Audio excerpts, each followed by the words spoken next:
In today's video, I'm going to show you the easiest way to shoot in S-Log 3 or log shooting by importing your own correction LUTs into the camera. So that way when you're shooting, you actually see what your LUT looks like while you're shooting. And then when you bring your footage into post, it's going to be a very easy way to correct your footage by applying the same LUT that you're using in the camera. So let's get right into the menu. We're going to show you how to set up that log shooting and how to import your LUTs. All right, so the very first thing we want to do is we want to open the menu here. We're going to scroll down to the second tab, which is your shooting tab, and you'll see tab 1, which is image quality record. From there, you're going to scroll over to the right and scroll down to log shooting setting. So by default, this is turned off. We want to turn this on. So scroll down to on flexible ISO.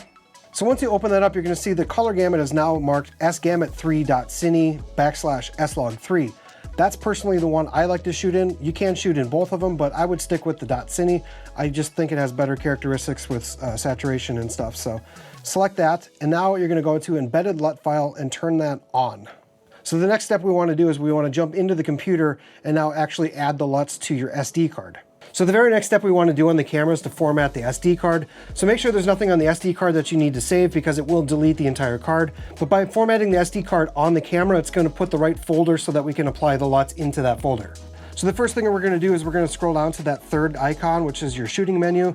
We're going to go down to media and we're going to go to format. So then you're going to hit select format. And yes, we do want to format this SD card, so everything will be deleted. So now we just want to open up the SD card in the computer.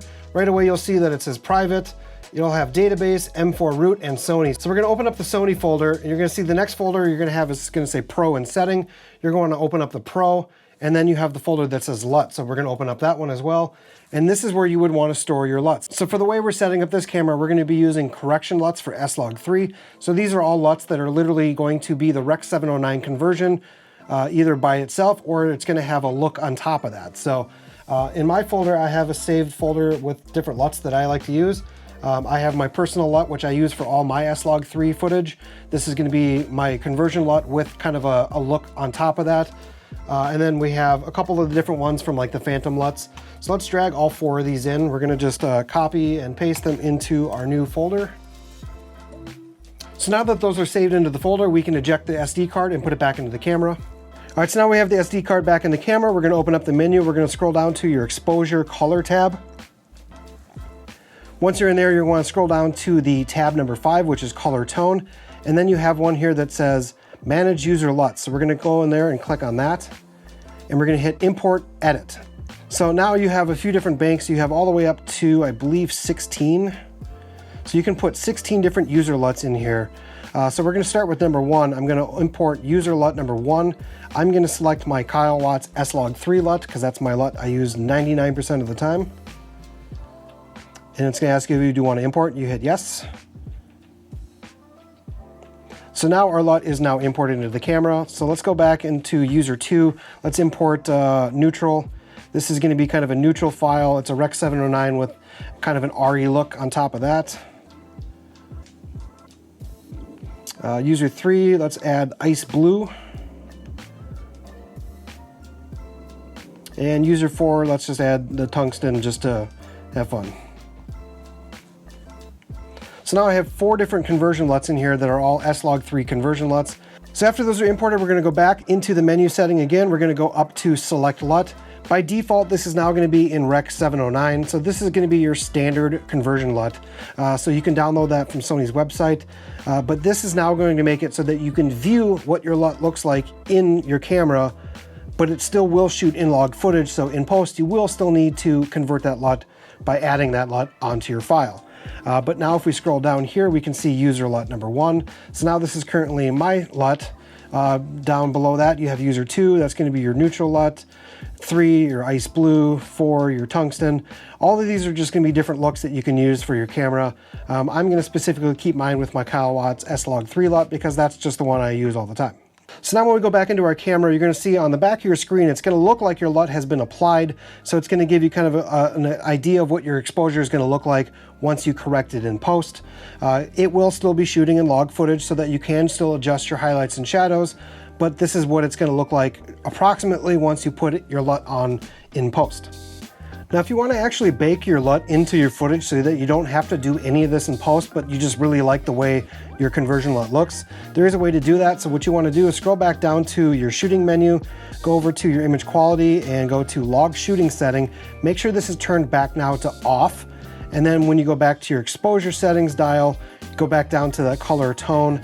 Now from here, you're going to select your picture profile instead of using your log shooting settings. So when you go to your picture profile, you're going to see all your picture profiles 1 through 11, and then you're going to see it says PP LUT 1, PP LUT 2, PP LUT 3, so on and so on. So by selecting any one of these picture profile LUTs, it's now going to bake this into your footage so that you won't have to do anything in post to convert your LUT back to this. It is still shooting in SLOG 3, but it's now baking that LUT into your file. Now the thing is with this is you want to make sure you're exposing this to 0, not your plus 1.7, because it's kind of already doing that in camera now. So you all want to be paying attention to your exposure metering, but also just kind of make sure it looks good on your back of your screen. Because on the back of the screen, you will still be seeing it as it would look like with the LUT attached to it. But like I said, this will now be baking into your footage. So if you have a really cool LUT that you want to use, just go ahead and use that. So now when you go back to your camera should be shooting in that picture profile LUT, but it will be in your footage. Now the unfortunate thing with this camera is that it doesn't actually have a way to add a non-conversion LUT to the camera. It only is going to work with conversion LUTs. So if you have like really cool looks or LUTs that you have, and you want to just shoot in like that standard footage and then add your LUT, you can't really do that with this camera. It has to be a like SLOG Rec 709 conversion. That is one thing I would like to see Sony do or fix maybe with a firmware update, is the ability to add just kind of like normal LUTs that are more of a look LUT instead of a conversion LUT. So it's really just that easy to import your LUTs into this camera. And then by selecting that log shooting, it's really just as easy as selecting which LUT you want to use. And that way it'll show you what it's going to look like in post. This really just makes it a lot easier to kind of get the image in screen without always having to specifically look at your metering or like your exposure metering. Because if it looks good in your screen, it's most likely going to look good in post once you're done. So as far as actually getting your footage to look the way it does in camera, all you need to do is import your footage into your editing station and then apply that same LUT you're using in camera onto your file. And now your image should look corrected. You might have to tweak some of the low highlights, shadows, mid-ranges just to get it to be perfect, but it's really just that easy to do. So, all right, so now that you have all your LUTs saved into your camera, you have your log shooting turned on, now would be a good time to actually back up your settings from the camera onto an SD card. That way you can transfer them to your computer and save it for if you ever lose your settings or lose your LUTs or anything like that. Or if you just want to transfer them to like a different Sony ZV-E10, you can do that as well without having to completely set up a whole menu. So if you guys want to know how to do that, you can click on this video up here. This will go through how to save and load your settings from your camera to your computer or to another camera itself. So if this video has been a help, please hit that like button. If you want to follow along to other Sony ZV-E10 Mark II content, please hit that subscribe button. As always, guys, we'll catch you on the next one. Later.